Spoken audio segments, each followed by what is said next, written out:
ಅವನ ಜೊತೆ ನನ್ಗೆ ಇರಕ್ಕಾಗ್ತಾ ಇಲ್ಲ, ಹೆಂಗಾದ್ರೂ ಮಾಡಿ ಅವನ ಜೊತೆ ಬ್ರೇಕಪ್ ಮಾಡ್ಕೋಬೇಕು. ಹೆಂಗಿದ್ರು ಹೊಸ ಕಾರ್ ತಗೊಂಡಿದ್ದೀನಲ್ಲ, ಅದು ನೀಸ್ ಕೊಟ್ಬಿಡು, ಎಲ್ಲರೂ ಗುದ್ಬಿಡೋಣ, ಆಟೋಮೆಟಿಕ್ ಬ್ರೇಕಪ್ ಆಗುತ್ತೆ.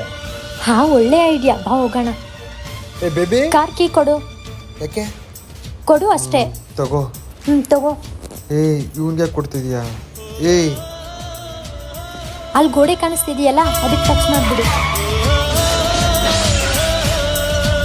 ಕಾರ್ ಸ್ವಲ್ಪ ಟಚ್ ಆಗ್ಬಿಡ್ತು.